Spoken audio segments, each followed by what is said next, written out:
Merhaba değerli arkadaşlarım. Hepiniz bir videomuza da hoş geldiniz, sefa geldiniz.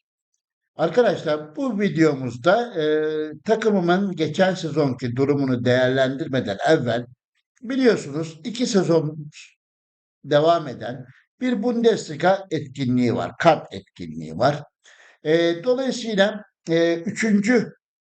ikinci sezona başlamış bulunmaktayız bu sezonla itibaren.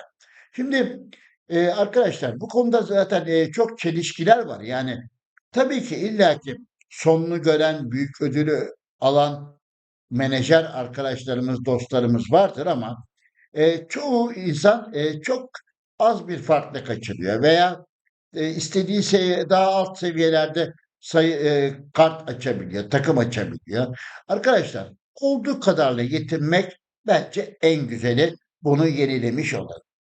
Şimdi biliyorsunuz ilk etkinlik çıktığı zaman ben bir kartla kaybetmiştim. Yani çok dramatik bir şekilde bir kart açamadığımız için büyük ödülü kaybetmiştik. Geçen sezon biten ikinci kısmında ise 198'e görüldüğü gibi 195 kartla kapatmış bulunmaktayız. Bakalım bu sezon ne olacak? İnşallah e, iyi olur, daha iyi olur diye düşünüyorum. Evet arkadaşlar, sözü fazla uzatmayalım ve hemen takımımızın geçen sezonki durumunu değerlendirmek istiyorum. Önce raporu görüntüleyelim. Şimdi arkadaşlar bir şey itiraf etmek istiyorum aslında. Geçen sezon daha evvelki sezonlara göre çok daha rahat rakiplerle oynadım. Yani bütün kulvarlarda çok rahat rakiplerle oynadım. Dolayısıyla yine dörtlü bir taşla kapattık. Zaten galibiyet, goller önünüzde görüyorsunuz. İstatistiksel olarak verilerini, geçen sezonki verileri görüyorsunuz değerli arkadaşlar. Hemen çok uzatmıyorum ve hemen lige geçiyorum. Dediğim gibi kolaydı yani. Yani tabii ki e, bazı zamanlarda biraz zorluk karşılaşma oynadık ama sonuçta hepsinden de galip çıktık. Dolayısıyla göründüğü gibi 78 puanla ligi birinci sırada namağlup olarak tamamlamış bulunmaktayız. İkinci sırada takım bizden 6 puan eksik göründüğü gibi 2 maçta da bize mağlup oldu. Diğer maçların hepsini kazandı bu ikinci sıradaki takım. Dolayısıyla %100 galibiyet oranı, 26 galibiyet var. Atılan goller, asistlerimiz gayet güzel bir sezon geçirdiğimizi söyleyebilirim. Ali Cesur biliyorsunuz altyapıdan yetiştirdiğim bir oyuncu. Daha belki büyük golcülerimiz gibi o da son derece faydalı maçlar çıkartıyor. Takıma büyük katkısı var. 78 puanla e, gol krallığında birinci sırada. Hemen arkasında AMC oynayan yine tabii altyapıdan gelen Tarık Özdoğan yine asistlerde altyapıdan gelen oyuncular. Biliyorsunuz ben bunu hep söylüyorum. Arkadaşlar takip eden arkadaşlar daha iyi bilirler. Hep altyapıdan oyuncuları kadromda tutuyorum. Dolayısıyla sizlere de altyapıdan oyuncu yetiştirmeyi tavsiye ediyorum değerli arkadaşlar. Şimdi bunu geçtikten sonra burada söyleyebileceğim fazla bir şey yok. Zaten aynı şekilde devam ediyoruz.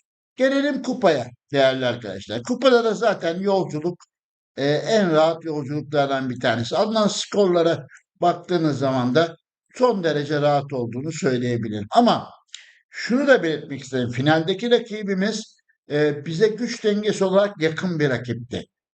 Zorlu bir rakipti ama 6-0 gibi çok güzel bir skorla geçtik. Burada da aynı şekilde %100 galibiyet oranımız var. 11 tane maç oynuyorsunuz zaten 11 tane galibiyet. Atılan goller, asistler. Burada da Fırat Öztürk ikinci oldu. Birinci sıradaki oyuncu finalde bize kaybeden takımın oyuncusuydu arkadaşlar. Dolayısıyla burada da böyle bir tablo ile yine Tarık Özdağ'ın DMC rolünde oynayan, DMC pozisyonunda oynayan oyuncum Yani burada DMC'nin aslında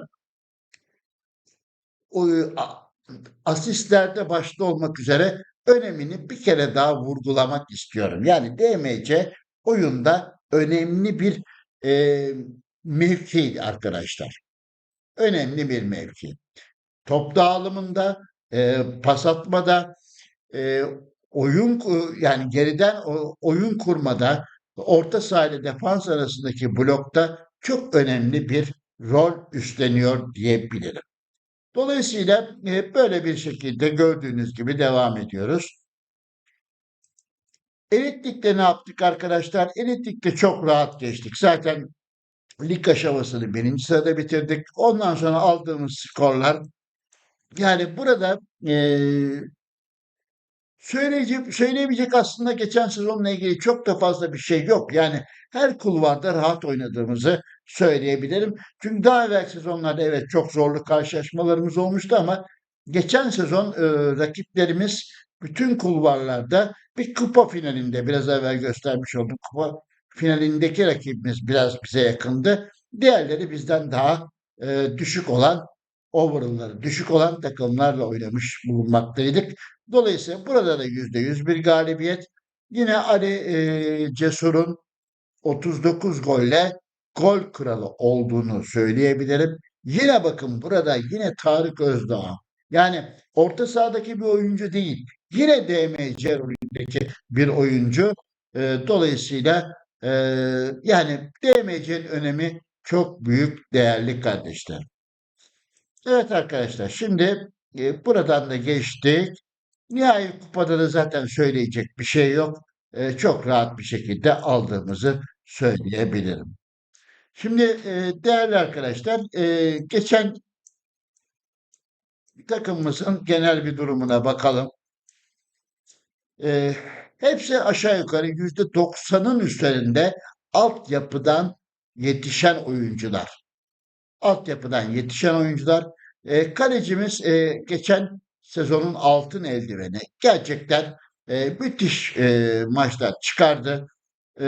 Yine defansın yıldızları Tarık Özdoğan, özellikle dediğim gibi bakın, DMC rolündeki Tarık Özdoğan çok klas ve başarılı, 9.3 ortalama derecesiyle oynadı.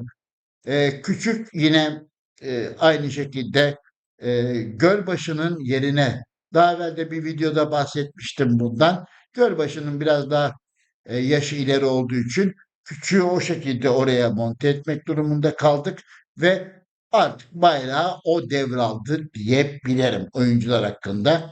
Yine tabii ki Gölbaşı süper bir yedek olarak, hala daha yaşı 30 olmasına rağmen süper bir yedek olarak bulunuyor. Dolayısıyla aynı şekilde bütün oyuncular, Fırat Öztürk AMC rolünde oynayan oyuncum. E, Dolayısıyla e, yükselen yıldızımız yine 18 yaşında Yasin Palas, altyapıdan yetişen bir oyuncu. Gerçekten burada e, oyuncuda da aynı zamanda size e, tanıtmak, aktarmak istedim. Dolayısıyla böylece, tabii ki Ali Cesur'u atlayamam. E, Yani usta bir golcü oldu. O da daha evvelki büyük usta golcüler gibi onların yolundan ilerliyor diyebilirim. Köse ve Balkan da yine Gençlik Akademisi'nden gelen oyuncular. Aynı şekilde çalışır tabii, o da yaş olarak ilerledi ama dolayısıyla yine bir güzel bir sezon geçirdiğimiz düşünüyorum. Rahat bir sezon geçirdik. Bu arada dediğim gibi hepinize de yeni sezonda da başarılar diliyorum. İnşallah hedeflere ulaşırız hep beraber diye düşünüyorum. Arkadaşlar, geçen sezonla ilgili takımımın kısa bir değerlendirmesini sizlerle paylaşmak istedim. Hepinizi saygı ve sevgiyle selamlıyorum. Bir başka videoda görüşmek üzere. Hoş kalın, esen kalın.